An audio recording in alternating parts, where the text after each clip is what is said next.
They say he killed more than 40 people, and some believe the real number is much higher because many of the people he was sent to eliminate simply disappeared without leaving clear evidence behind.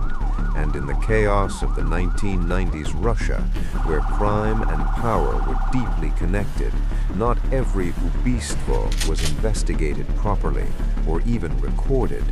What made this different was not just the number, but the way it was done, because these were not random acts of violence. They were precise, calculated, and carried out with a level of control that made people understand that this was not just another criminal, this was a professional. People were shot in public places, in restaurants, on the streets, sometimes in front of witnesses who chose not to speak, because in that time, seeing something like this meant you were already too close to danger. His name was Alexander Solonik, and in the world of Russian organized crime, he became known as one of the most effective contract killers of his time, a man who didn't just follow orders, but executed them with a level of precision that built his reputation across the entire criminal network. Alexander Solonik did not become a killer overnight, and his path started long before his name became known, because he grew up in a system where discipline, control, and physical ability were highly valued, and he was trained in a way that gave him advantages most people did not have. He served in the military, where he developed shooting skills that later became a defining part of his identity, and those skills were not average. They were precise, controlled, and adaptable, which meant that he was capable of doing things that most people could not.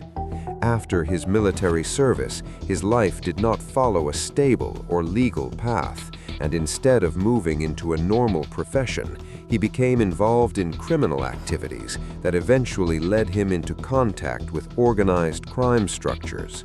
In the 1990s, after the collapse of the Soviet Union, Russia entered a period of chaos where laws were weak, enforcement was inconsistent, and power shifted rapidly between different groups.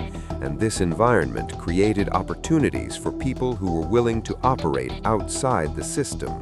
Solonik was one of those people, and instead of becoming just another member of a criminal group, he found a role that required precision, reliability, and the ability to complete tasks without hesitation. What made Alexander Solonik different from many others was not just the fact that he was a contract killer, but the way he operated, because he approached his work with a level of discipline that came from his background and training.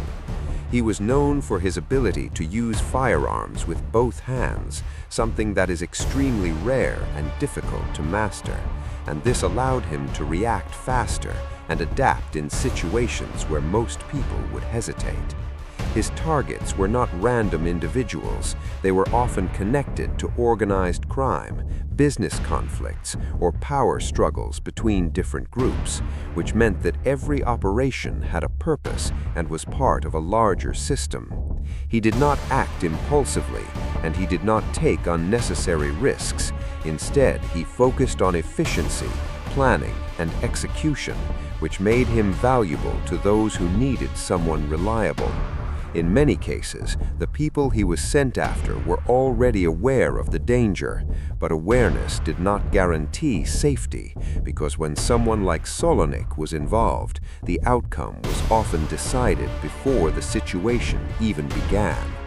This level of precision created fear, not just among his targets, but across the entire environment, because people understood that if someone like him was assigned to a task, it was unlikely to fail. One of the moments that turned Alexander Solonik from a dangerous individual into a legend within the criminal world was his escape from prison, because escaping from a controlled facility in Russia during that time was not something that happened easily or often. This was not just luck, it required planning, connections, and the ability to exploit weaknesses in the system, which demonstrated that his capabilities extended beyond his role as a killer. After his escape, his reputation grew even further because now he was not only someone who could carry out complex operations, but also someone who could avoid being captured, which made him even more valuable and more feared. During this period, his activities continued, and his name became more widely known within certain circles, even if it remained hidden from the general public. He was eventually connected to operations outside of Russia, which showed that his influence and usefulness were not limited to one region, but part of a broader network that extended beyond national borders.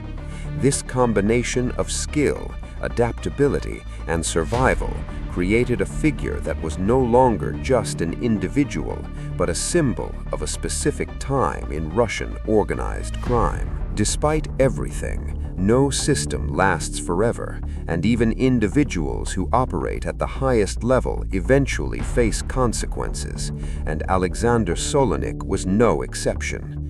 His story did not end in the streets of Russia, but abroad, where he was eventually found dead under circumstances that reflected the same world he had been part of, a world where power is temporary and where those who operate within it are always at risk, regardless of their skill or reputation.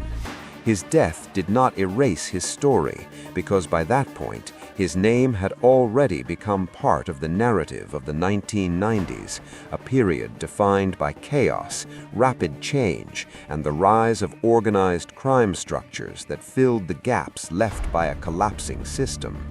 Today, he is often remembered not just for the number of people he killed, but for the way he operated, the precision, the discipline, and the impact he had on the environment around him. And his story remains an example of how individuals can emerge in times of instability and become symbols of an entire era. The world he was part of has changed, but the system that created him has not completely disappeared. It has evolved, adapted, and continues to exist in different forms, which means that the story of Alexander Solonik is not just about the past, but about understanding how these systems work and why they continue to survive.